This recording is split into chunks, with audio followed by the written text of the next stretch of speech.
ground I plant my roots. From 4 to 8 that tree grows. From 4 walls joint to another 8. Here I will always be even, where here becomes there.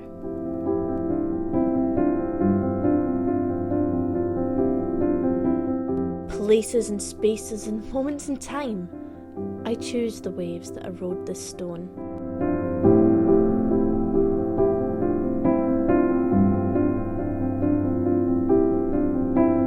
I can stand on my own 2 feet. I can do anything. I'd tell myself, but I lie to myself, there's nothing wrong with that.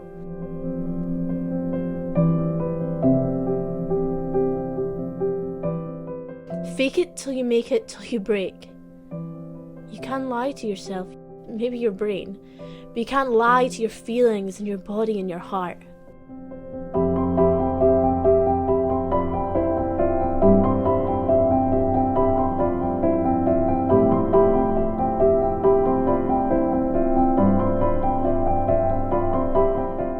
No one would even bat an eyelid, flutter their lashes. They'd say we already knew. I don't know, so how can you? Yet here I am with a new wave, the kind that stops the ocean falling from face. Familiar but buried in the sand, the 6 of the 8 that's so strange to think of 4.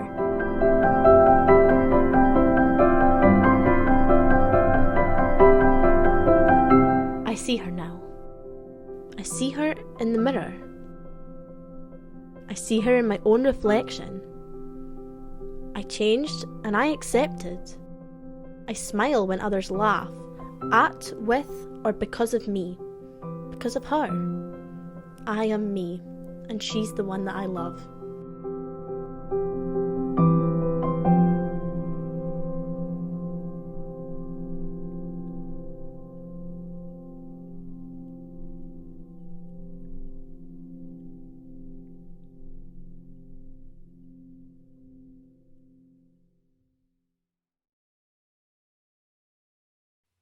Hello, or should I say bonjour, and welcome back to the In Out Crowd Festival. Once again, we are joined by some fabulous guests, along with some rainbow goodness. Tonight I have got orange and blue. Now, what do these ones mean? Well, as we are chatting about all the different colours and what they represent, there have been, as I've mentioned, a couple of different alternatives to the original 6-colour pride flag. So, originally, there were 2 blue hues. One was turquoise and one was indigo. Turquoise was magic and art, and indigo was meaning serenity. And even though I've been described as magical and artistic, as you can tell by my intros, I'm hardly serene. But now they have both been combined, and it's just one royal blue embodying both of these different qualities. However, I am wearing light blue to represent the most recent change to the pride flag, which is the blue that is included in the trans flag, which is blue, light pink and white, and that is part of the progress flag, and it's like on the chevron along the side. So I decided to wear that kind of colour of blue just to give it a little bit of extra representation, but this is also encouraging all types of blue, which is welcome. And of course, orange went in the original pride flag as healing. Now, healing is something we've been chatting a little bit about on the In Out Crowd, but particularly tonight we're going to have a chat about it because we are currently working with the LGBTQ plus Youth Scotland to get our bronze charter as our commitment to inclusion, and they're also supporting us with the festival this week. Now, in part of doing this charter, we are also launching a campaign at the In Out Crowd called #TalkItOut. And this is a campaign around encouraging people, specifically LGBTQ plus people, to open up and talk about their mental health. We want to celebrate our community, and in doing so, we want to try to help normalise open discussions surrounding mental health and offering different organisations where people can go to find help and support should they need it, not just in this difficult time, but in fact, any time. There's lots of support services available, including through LGBT Youth Scotland, and we are also going to list some of them on the screen below. And this is all coming back to the original concept surrounded by my orange hat, which is about healing. We cannot progress until we heal. That's something that's been talked about quite a lot over the past year specifically. Now, with the concept of my little orange hat here, all to do with healing, I'd like to invite my studio audience to talk about the importance of healing, particularly with mental health, and just come to each of you. So, Tommy, why do you think it's important for queer people to talk it out? So I'm really proud that we're launching this campaign, and we're supported, as you said, we're supported by LGBT Scotland to not only run this festival with funding support from the Equality Network, but also throughout this past year we've been working on the Bronze Charter from LGBT Scotland. And one of the things that's really kind of sharpened for us is about the need to actively campaign to make a difference in the LGBT community. So not just about showcasing kind of what we do and all the brilliant things that go on, but actually about kind of actively trying to make change happen. One of the things that we've really noticed in the In Out crowd and at Shape a Caper is that being part of the LGBTQ plus community is already a challenge. Just day to day, it's, you know, it can be difficult just walking down the street as a queer person. Trying to have people understand you for just exactly who you are and to live truthfully and authentically can be challenging for some people. So when you then compound that with a lockdown where people are then kind of in home environments with people who are not able to, who will not allow you to express yourself and to live authentically and openly as yourself, then that can be really difficult for some people. So the Talk It Out campaign is all about trying to encourage LGBTQ plus people to find support, to find and connect with support services through people like LGBT Scotland, as well as the kind of helplines that are kind of on the page at the moment. And we know that Dundee Pride is also about to launch a befriending service in Dundee as well next month. So look out for that too. But we're kind of encouraging people to kind of connect with friends. So if that home environment is difficult, about actually lifting the phone, sending an email, Facebooking, DMing, whatever that might be, but to literally find a way of talking that out, whether that's verbally talking, FaceTime, face-to-face, or if that's just kind of online messaging, but to actually communicate and talk with someone about where you are. And I think, you know, there's been massive strides forward about people opening up with their mental health. But I think at this time, this is the most important time for us to really do that and make sure that we're not isolated and feeling like we are in a really difficult situation, but that actually there are people out there who are there for you and love you and support you. So we're hoping that the Talk It Out campaign can actively try and encourage people, whether that's your chosen family within the queer community as a concept is quite well known about we choose who our family are, or if that is family, or if that is your friends. Absolutely, and also just remembering that on Monday, Dom and Becca from Pink Saltire had also mentioned that there is kind of counselling and things like that available, not just through Pink Saltire, but through a lot of other places on Facebook. There's a lot of mental health groups as well for queer people. I did a little bit of research, and with a recent survey from Outlife, it found that almost 4 out of 5 LGBTQ plus people said that their mental health had taken a hit, especially during lockdown, with people experiencing major shifts in depression, anxiety and loneliness. So it's not just kind of a sense that maybe our community is struggling. The evidence is there that it absolutely is struggling. So absolutely, that's why Talk It Out is here, and it's queer and it's not going anywhere.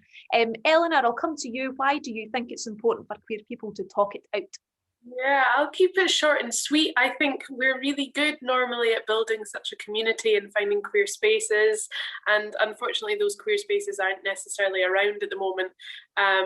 So from my own personal experience, I've been finding that going online and having game nights with my mates and things, and also talking about things that we found out about the queer community, like for example doing Hot Topic for the In Out crowd, I've been finding out lots. So it's good to have a good chat with people and educate.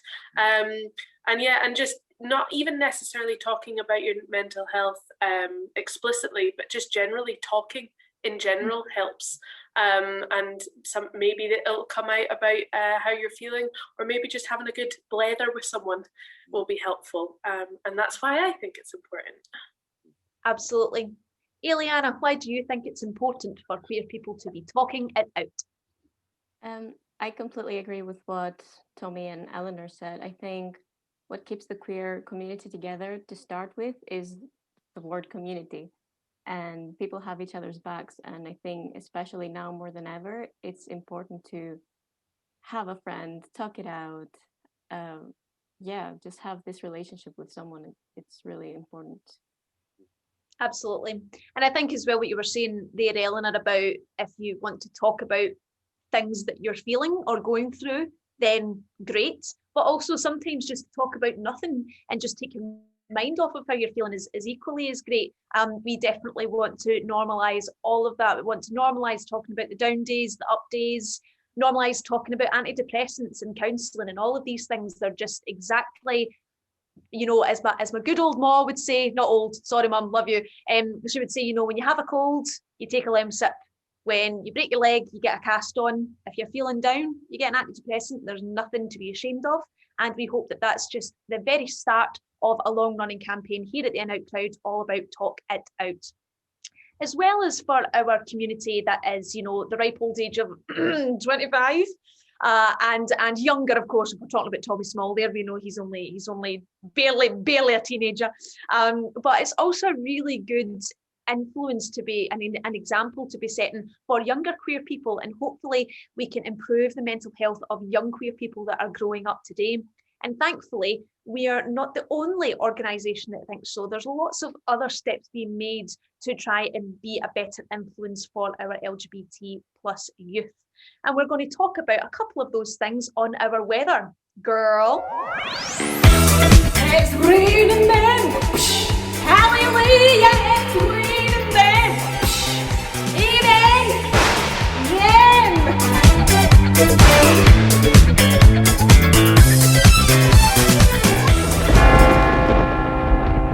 First up, we have some lovely sunshine over at Brighton Hospital, which is introducing new trans-friendly terms into its posters and into its everyday vernacular.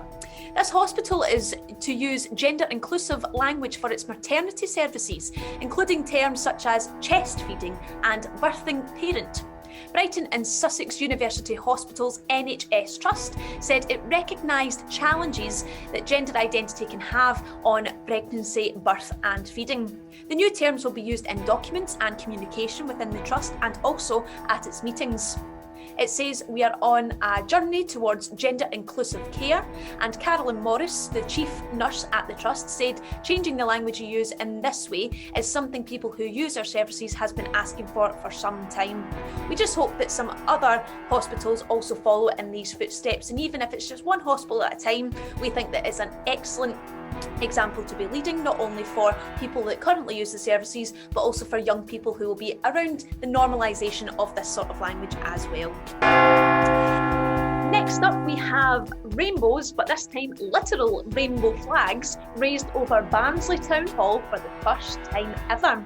These rainbow flags have been erected above the Town Hall to mark LGBTQ+ History Month. Councillor Alan Gardner says we're delighted to be supporting LGBTQ+ History Month this year. It's a fabulous opportunity to celebrate and promote equality and diversity for the benefit of our communities in Barnsley.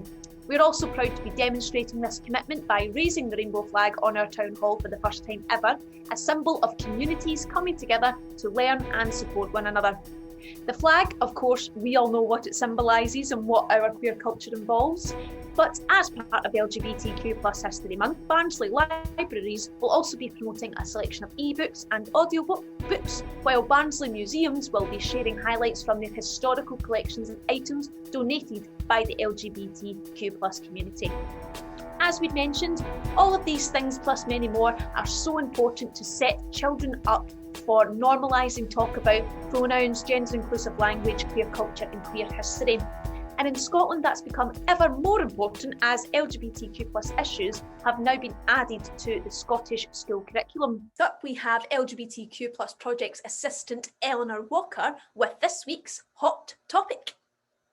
Thanks, Alex. Yes, today's hot topic is all about our bonny wee country, Scotland. As our Deputy First Minister, John Swinney, said, Scotland is already considered one of the most progressive countries in Europe for LGBTI, lesbian, gay, bisexual, transgender, and intersex equality. Scotland really outdid itself, though, when in November 2018, Scottish ministers accepted all the recommendations to deliver LGBTI inclusive education across the curriculum to improve the learning environments of all children and young people. This means LGBTI history and current issues surrounding equality will be discussed in all public schools up and down the country. But get this, not only is it an amazing thing by itself, it's also super pioneering. The decision back in 2018 meant that Scotland is now the first country in the world to have LGBTI inclusive education embedded within the curriculum.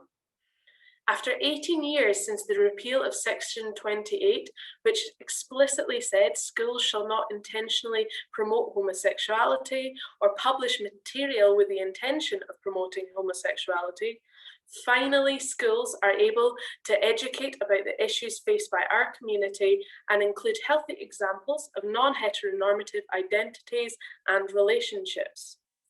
In addition, the recommendations accepted by the Scottish ministers included improving the practice and provision of professional learning for current and future teachers so that those at the front of the classroom can be educated and supported too. The support extends by implementing school inspection measures of LGBTI inclusion and records of any incidents of LGBTI bullying. Many supporters of Scotland's decision believe that other countries around the world should take a leaf out of Scotland's book and reflect the diversity of students present in schools. Simply put, inclusive education is an affirmation of existence, and that is so important for our young queer youth. Plus, the straight and cis youth who will learn about LGBTI history and the importance of eradicating homophobia, biphobia, and transphobia are more likely to be understanding of their queer counterparts now and when they grow up. Here at the In Out Crowd, we're super excited to see the results of the implementation of this curriculum. And I can't wait to see personally what it will do for all my younger siblings and cousins, etc. And it's back to you, Alex. Next up on today's show, we have the privilege of interviewing a very special teacher. Fiona Ballie is the Deputy Head Teacher for Downfield Primary School in Dundee. We were chatting to them a little bit about LGBTQ+ issues being added to the curriculum, as we mentioned, and even though this is specifically for secondary schools in Scotland, Downfield Primary are already making waves in issues surrounding discussion and inclusion for LGBTQ+ young people. So without further ado, let's head on over and have a little chat with Fiona Ballie from Downfield Primary School. So hello Fiona, how are you doing? Hiya. Lovely. So first up then, I'd just like to ask you about the LGBT charter that your school is part of. Would you like to just kind of give a wee background to that in case folk don't know what the LGBT charter is? Well, firstly, we're hugely and immensely proud to have been the first primary school in Scotland to have achieved any form of charter, let alone silver status. But it was a journey that, to be honest, it kind of came about quite organically within the school because we had one or two kids who were questioning gender, and we've got a big mix of staff. We've got quite an eclectic mix of staff. So we just thought, you know what, this is something that we're going to have to do anyway. And it just so happened that I went to a training course with Graham Ross from LGBT Youth Scotland, and it was all about transgender and different definitions and identities, and it kind of it struck a chord because we had, you know, kids that we need to support and families that we need to support. So it was something that we were doing anyway. So we started on the charter journey, and originally it was the bronze charter we were aiming for.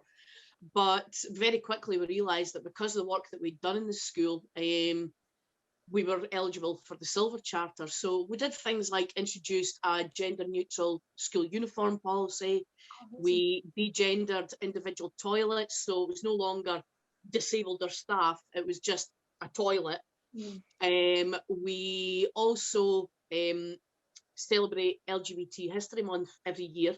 We do lessons around LGBT issues in a relationships education.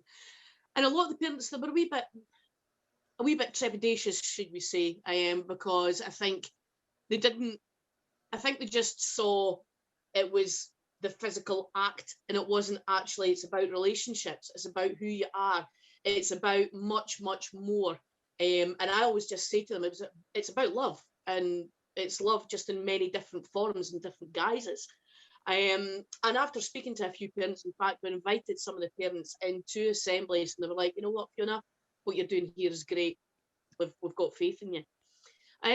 So yeah, it's something that we all hold very dear to our hearts. We're very much an inclusive school anyway, irrespective of who or what you are.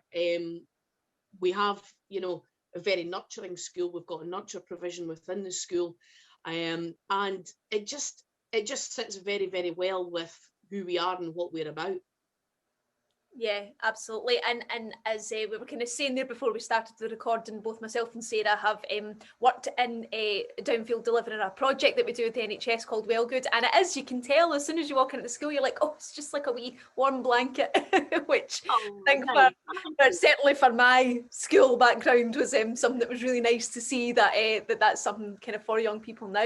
You've kind of talked a little bit about the kind of different LGBTQ plus work that you're doing in Downfield. Of course, the addition to the curriculum is kind of more for secondary schools, but it sounds like you're already doing quite a lot of prep work in the primary school already. Is there any more kind of specifics in the certain kind of working lessons that you do? It's all about raising awareness, and right from primary one, we do LGBT. I do assemblies every week in the school. And throughout the year, we focus on different things, and whether it's Black history, whether it's women's history, whether it's Diwali, whatever it happens to be at that time. But throughout the year, we focus on LGBT and LGBT issues throughout the calendar. And we're very aware of including everyone in that. And it's very much in age stage appropriate ways that we do it. Sometimes I have to split the assemblies into an infant and an upper assembly, but I know within the classes, I've actually just had a big conversation with one of my P3 teachers about the types of storybooks that she's got within her class library, and she is absolutely embracing everything that's inclusive about Downfield. And we were talking about the kind of books that we need to have all sorts of representations within the school. And further up the school, the primary sevens, they focus on the silence promotes homophobia, that activity that we do with LGBT youth. We've done a lot of work with the corner over the years as well, and they come into the school and do some work with the kids. So there's a lot of different things going on, and we very much have the opinion that if a child has a question, there's a reason they've got the question, therefore we answer it, but we don't ask why. And what we did at the time of doing our charter, and a lot of the staff are still using them, is we got the LGBT youth badges, the everyday hero badges, and any member of staff who was comfortable having a conversation with a child, an adult, a parent, anyone about LGBT issues, they wore that badge to identify I'm a safe person to speak to. Some of them, they felt, yeah, I'm safe to speak to, but I don't want to say the wrong thing, so speak to me and I'll direct you to the person to go to. A lot of the times it was me that the kids came to, and up until COVID struck, we had a weekly equalities group, which was made up of children from primary 3 right through to primary 7. and we met on a weekly basis, and the kids, they planned what they were going to be doing in terms of quality. So they've done anti-racism videos, they've looked at hidden disabilities, they've obviously looked at LGBT and the issues around that. And in fact, we were part of a BBC documentary. Now, when was it? Was it last year? They came in and filmed anyway and interviewed the kids about what it is to be in such an inclusive school and what being LGBT means to anyone. Mm-hmm. Lovely. Well, someone who's no stranger to working in schools and with schools is the fabulous Sarah Green, who is the Creative Learning Coordinator for Shaper Caper. And I believe, Sarah, you also have a few questions for Fiona as well. Yes. So, Fiona, when we were arranging this interview, you shared a lovely video about your digital assembly for LGBTQ History Month. And I just wondered if you wanted to talk about any other communication or work that you do with parents around LGBTQ plus History Month, or just in general. Is there anything else that you do pre-COVID times, I suppose? Well, yeah, a lot of it is pre-COVID times. It's always, you know, we generally put things through the Parent Council first. And when we embarked on the LGBT charter route, we put it through the Parent Council first, and they were overwhelmingly supportive of what we were thinking about doing. They were like, absolutely, the earlier the kids know, the better, because if they know, they can't discriminate. So we put a lot of things through the Parent Council, but we'd keep the parents very much in the loop about everything that we're doing anyway. And the assembly that I sent to you, that's a weekly basis. I do an assembly like that, and the link, the YouTube link, is shared with the parents, so they've got a good handle on what's happening in the school. And because they trust us, and it's not just with what they perceive as being very sensitive issues, they absolutely trust us, and we're very, very fortunate that we've got such a supportive parent body that if they feel that we know what we're doing, then we're quite happy to let you get on with it. But because we do have some new families into the school who haven't been part of the journey with us so far, and some of the families, there are faith aspects to consider as well. So I put out a sway to the parents prior to the assembly going out last week, just saying, this is the month we're in, these are the sort of things that we're going to be doing, these are the sort of people that we're going to be talking about, but we're not actually talking about any of the mechanics of LGBT life. We're talking about relationships and treating people with kindness and respect, which that is our mantra in the school right throughout. It's kindness and respect and tolerance. And the parents know that they just have to pick up the phone. Pre-COVID, any parents that were a wee bit nervous or a wee bit uncertain, we invited them into the school. We had the conversation with them. I showed them the kind of storybooks that I'd be reading at assembly to the kids. And then, as I say, we actually invited some of the families to come and join us at assembly, and it totally allayed their fears, because they were like, you know what, this is great. So yeah, we're very, very fortunate with the parents that we've got at Downfield. That sounds amazing. And yeah, your values totally line up with Shaper Capers as well, because we're all about kindness, cooperation, humor, respect. So, I love hearing this as well. And I wonder, do you have any advice then about, or to give to other primary schools that want to maybe embark on the same journey that Downfield has gone through? I would say be absolutely open and transparent, and make sure it aligns with your values, because it absolutely, as we've just said, it totally aligns with our values at Downfield. But so long as you are being open and transparent, the door is open. Come and speak to us. This is what we're doing. This is why we're doing it. And yeah, give them some of the stats that the majority of bullying is actually homophobic bullying, although the person might not be gay. Give them some of the stats, because if you come back with the stats and the information, then the parents will come on board with you. Totally. Win them over with numbers. That's always the rule. Yeah. Lovely. Well, thank you so much for your time, Fiona. We really, really appreciate it, and we can't wait to see what else that Downfield does as part of LGBT History Month. We really thank you for all your hard work in the school and beyond.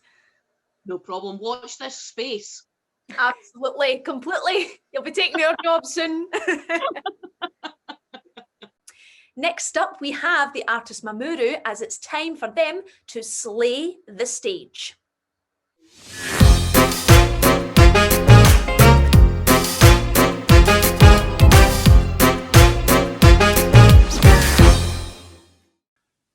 Hello, I'm Mamoru Iriguchi. I'm here to introduce my new show called Sex Education Explorers, or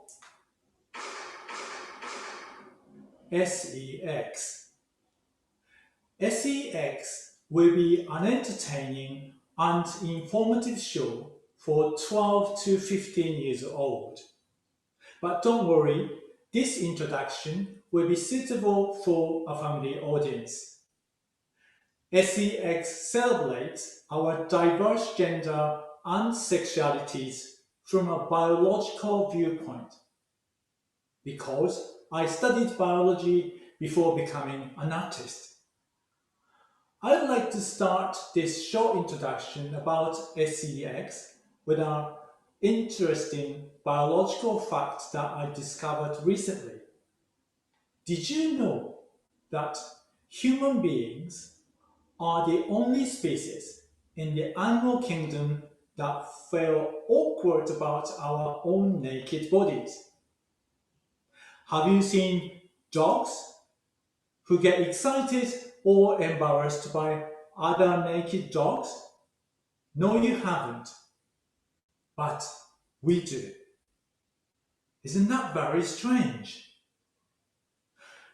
Because SEX is a show that looks at gender from a biological viewpoint, and because all animals except human beings are almost always naked, I think it is only fair for me to do this introduction in nude.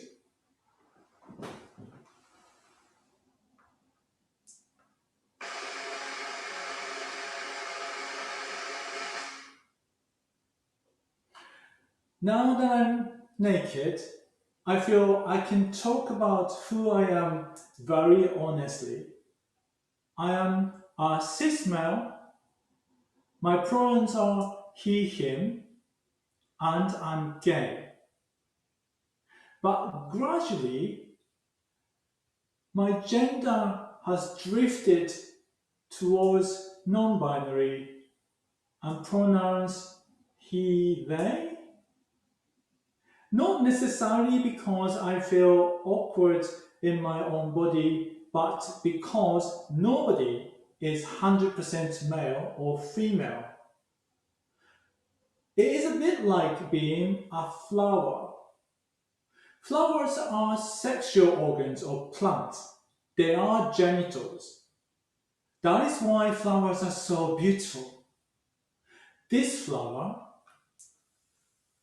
is currently spraying sperm all over the place, so it is male. But once that's done, the same flower will turn female and provide eggs. So is this flower female or male? Well, the answer depends on when you ask. There are lots of animals that are like flowers. Sea slugs are tiny, often very colorful animals living in the tropical seas. They are all male and female at the same time. So when two sea slugs meet, they have a bit of initial chat and decide who does the male part and who does the female part. Then they start mating. This is wonderful. There's no discrimination based on sex because there is no sex to discriminate against. But the most amazing thing is that you can fall in love with anybody you like and have children with them. Clownfish is another example. You may be familiar with these fish if you have seen a film called Finding Nemo.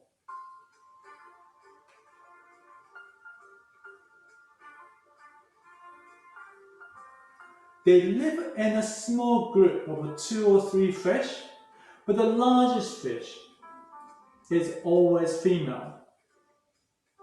But if this large female fish is removed for whatever reason,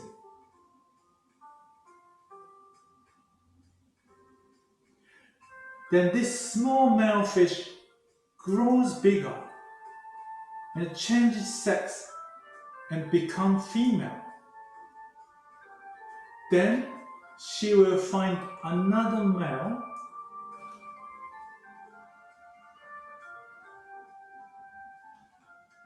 and lay eggs. Imagine being an egg like myself, and the male fish squirts sperm everywhere.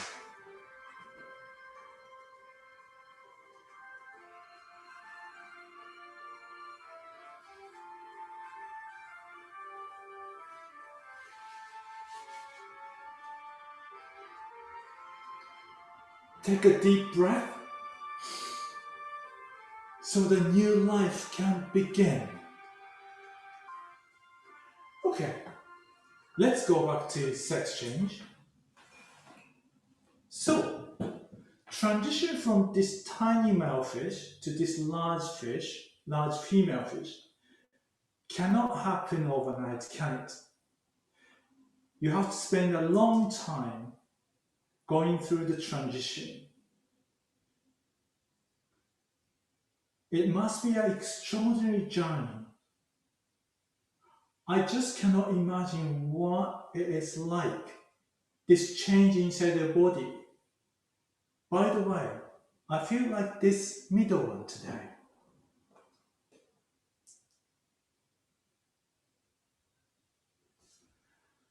Both fish and us mammals belong to vertebrates, which means having spines. We're very close to each other genetically. No wonder so many animals, including human beings, enjoy diverse gender identities and sexualities. And things could change over your lifetime too. We are complicated beings, which means things are not simply black or white, or male or female, or fixed in time. So it is really important to listen to what your heart says about who you really are.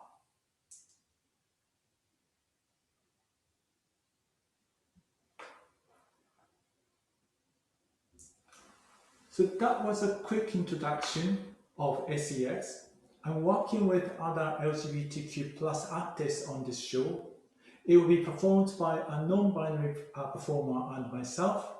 We'll be presenting SEX at this year's Edinburgh Fringe, then touring it to secondary schools in Scotland afterwards, with an aim to follow the national curriculum. Thank you very much. Oh, Mamoru, thank you so much. That was amazing. I actually found myself getting a wee bit emotional when you were showing the different kind of stages of fish and then saying like you feel like this one today. I think that was such a beautiful way to describe the kind of varying of kind of gendered expressions.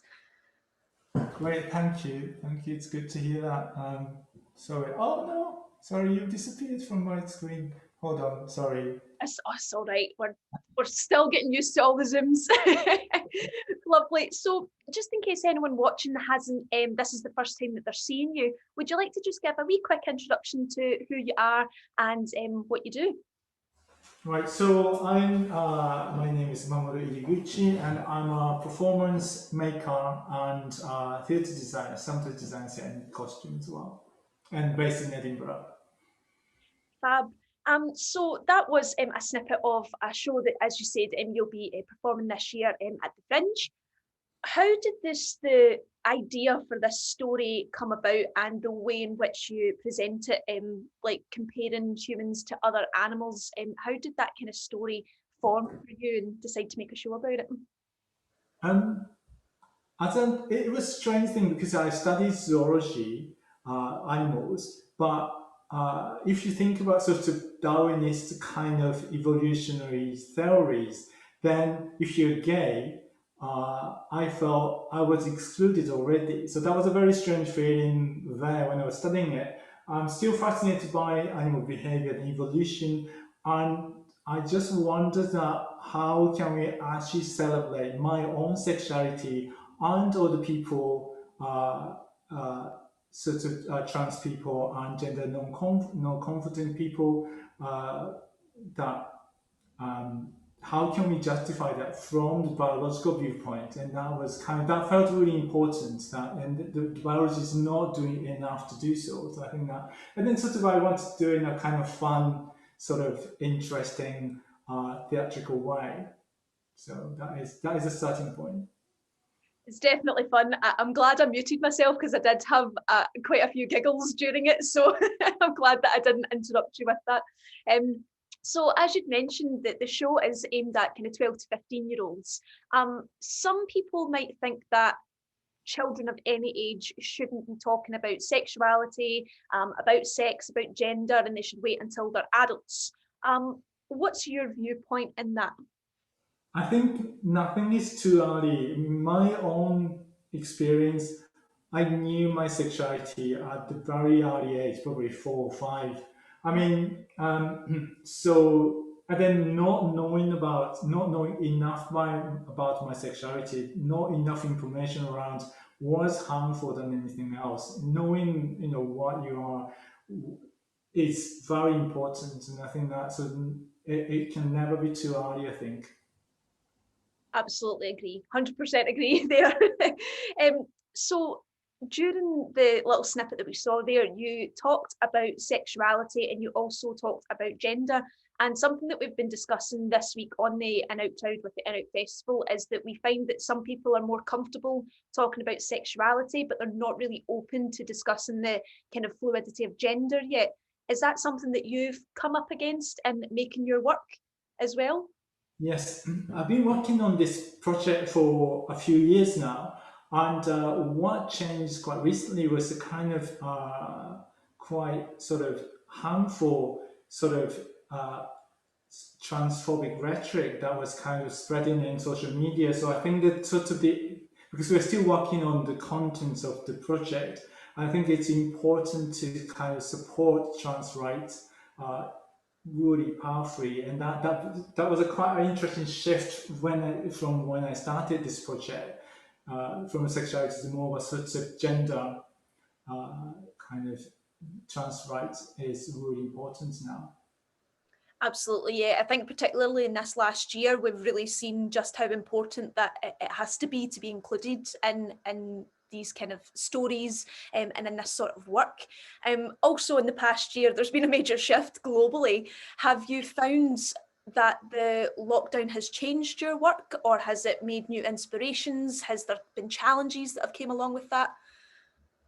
I think that's an interesting question because I often use technology in my show, which I thought it might be a good sort of time, use the lockdown to kind of focus on technology. But I'm actually feeling I'm not very good at Zoom. I'm still the kind of technology I'm used to is more DIY, and it often makes sense in a live performance, and that's obviously I'm sort of making this project for. So it's kind of really interesting journey. I think that I enjoy some of it very much. So it's a huge learning curve on digital technology and how we communicate digitally. But I miss the kind of live performance a lot. Oh, same.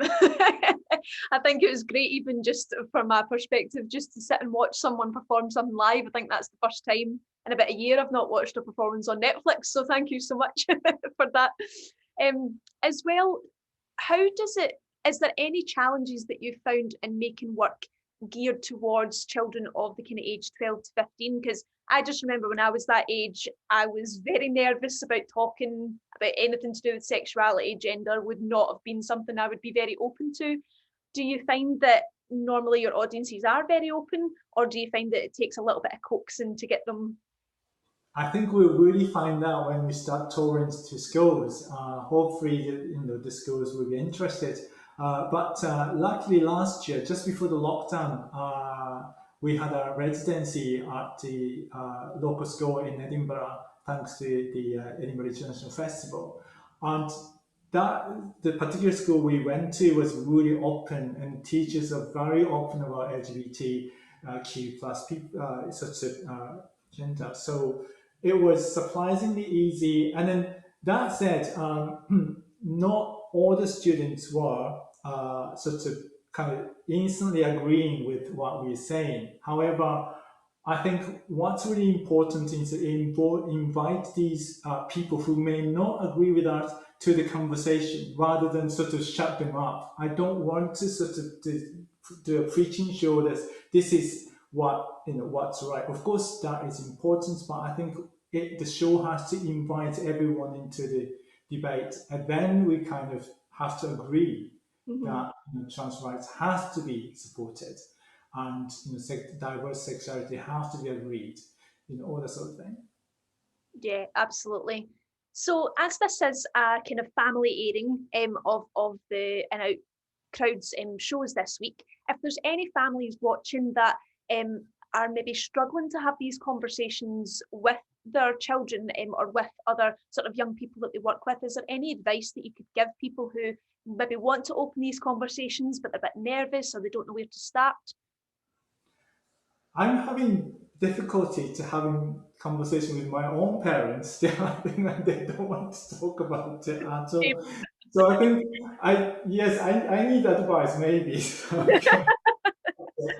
But I think what's important is the young people to sort of find the information, find allies, find friends who are also LGBTQ plus, and then that is a good starting point.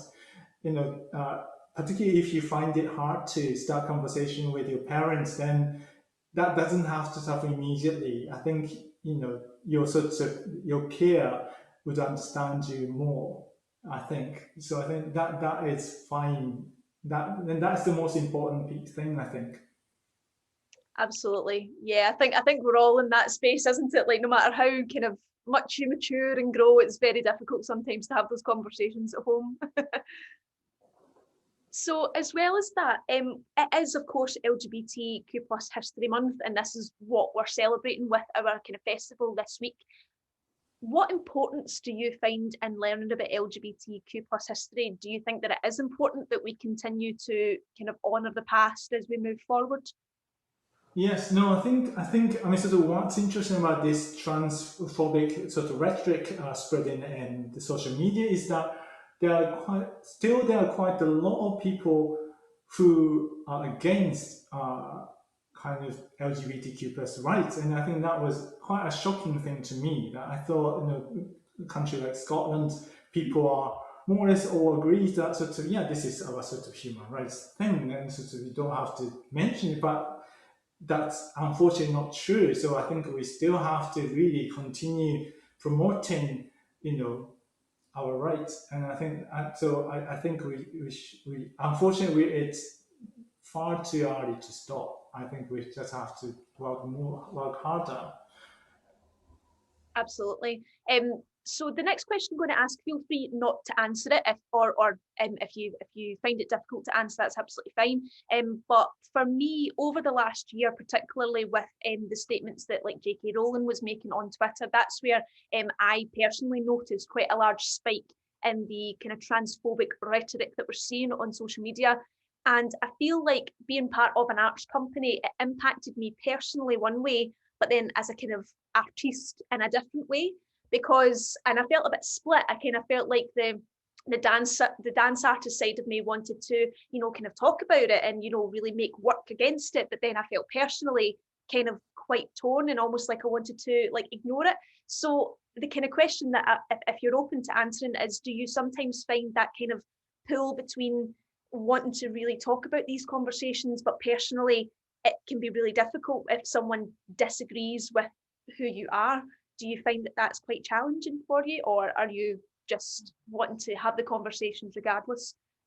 No, that's a really interesting question because of what happened last year, I think now this piece has to say this is right and this is wrong. So it's a kind of very sort of right and wrong sort of, because in previously in my piece, particularly for young people, I always wanted to raise questions that questions that do not have to come with right or wrong answers. That sort of, it's more of a kind of debate or more kind of sort of raises questions then so that they can talk about it. That was a more of a thing. And this project too started like that, but now I really have to emphasize that, look, trans rights is a human rights. There's no debate about it.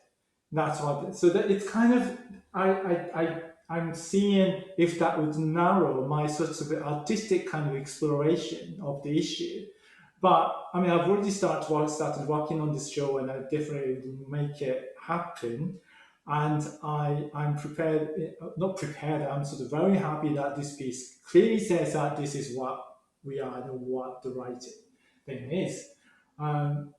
So yes, I think that so it became more like a mission, and okay, I haven't done that kind of show before, and that's really interesting.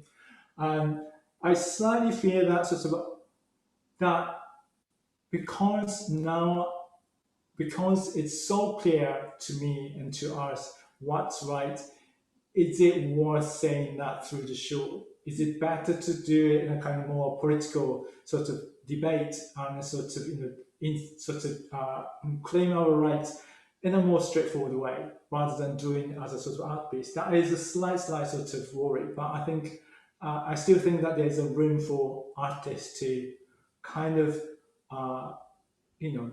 make this world better.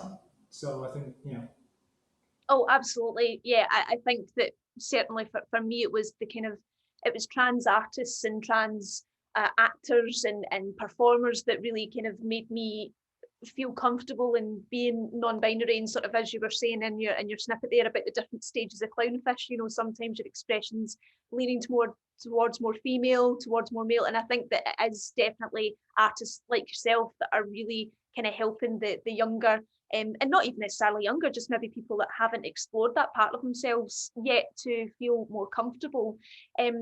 With that being said, sometimes, and this is not the view of the In Out crowd as well, or Shaper Caper, but sometimes people think that LGBTQ plus issues are political and they shouldn't be talked about because it's a political issue. Do you agree that it's a political issue, or do you think that it is just an issue of human rights and it should be discussed? I think it is a basic human rights, and it is political because we now are aware that there are people who, for some reason, do not agree with us, and in that case, it has to be debate. Debate has been done in a political manner. So in that sense, it's political, but it definitely has to be talked about and by everyone. And then, so I think, yes, political, and it has to be talked about. It's not something that anyone should avoid. Absolutely. Also, just wanted to touch on, Scotland are starting to release LGBTQ plus history and issues in their school curriculums, which is fantastic. It's incredible. With that being said, do you think that there is still scope for external artists and external LGBTQ plus people to come into schools and bring their work to schools to bring an outside perspective as well? I think so. I think I'm kind of hearing some teachers may not be so comfortable to sort of touch some of these subject matter, some of them sort of issues, and we can certainly help. And also, I think it's important for young people to meet LGBTQ plus people and have a chat. So I think that this show comes with a Q&A bit where my co-performer who's non-binary and myself, and possibly through a video on a kind of Zoom or something, so that they can meet a kind of wide variety of people from LGBTQ plus community. I think that is really important for young people, which probably teachers may not be able to kind of materialize so easily sometimes. Yeah, absolutely. That's incredible that you do a Q&A kind of portion. How long is that versus the kind of rest of the show? So at the moment, we are aiming to bring this piece to classrooms of secondary schools. So that is dictated by the sort of how long we have, which is not. So it's maybe quite short, like a 10 minutes or something. However, I think we are going to leave sort of information so that anybody who's interested can contact the right charities that can help them connect to right people. Yeah, absolutely. With that as well, do you find that the discussion element, does that happen at the end of the performance, I'm assuming? Yeah. At the moment, I think so. We're still kind of toying various ideas, but I think so. That probably makes most sense at the moment.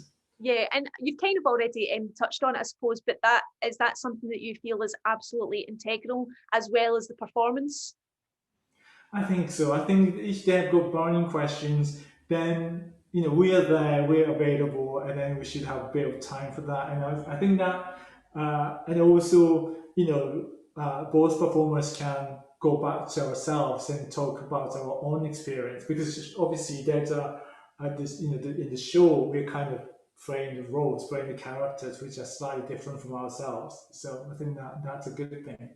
Your piece is aimed at 12 to 15-year-olds. If you could go back to yourself as a 12-year-old, is there any advice that you would give to yourself at that age? I didn't know when I was 12, I didn't know homosexuality existed. So, because my textbook, sex education textbook, didn't say anything about LGBTQ plus. So I was just left in the dark. I couldn't. So I think that, and then it's quite hard. It's like decades ago, so it's quite hard to get information. There's no internet either. I don't know. I think that, but I just wanted to show this piece so that sort of okay, I'm not alone. I'm not sort of you're not the only person, and that feels in that way. Or sort of Yeah, no, I think that's excellent. Just even, I think if we could all go back to ourselves at that age, I think it would just be to say, you're fine, you're not alone, there's plenty of people like you out there. I think that's why information is important. If these people exist, and then you don't have to think about it. You don't have to kind of feel isolated from the rest of the school. Basically, that's what happened to me, I think. Yep, and we've all had enough isolation over the last year, so no more isolation.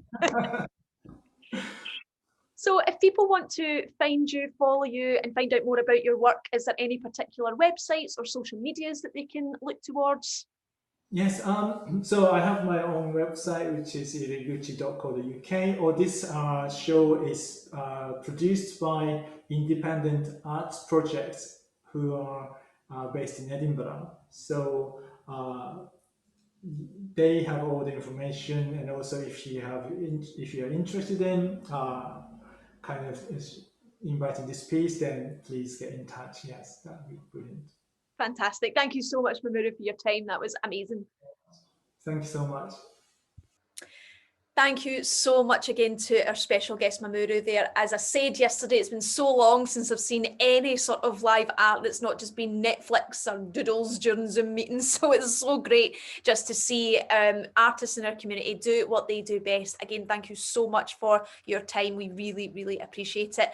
Thanks also to the fabulous teachers that joined us to talk about LGBTQ plus issues being added to the school curriculum. And as well, let's not forget about the main point of today's show, which was #TalkItOut. Make sure to talk to anyone that you know and trust about how you're feeling mentally, physically, emotionally, spiritually. Get it out and #TalkItOut. Don't forget LGBT Youth Scotland also have lots of different services that they can point you to should you need any help and support. And there's also all of the organisations that we've listed in the comments as well. Once again, thank you so much for joining us here on the In Out Crowd. Thanks to the Cora Foundation for supporting the In Out Crowd. Thanks to the Equality Network for supporting this week's festival. And we do hope that you all have a super fabulous evening.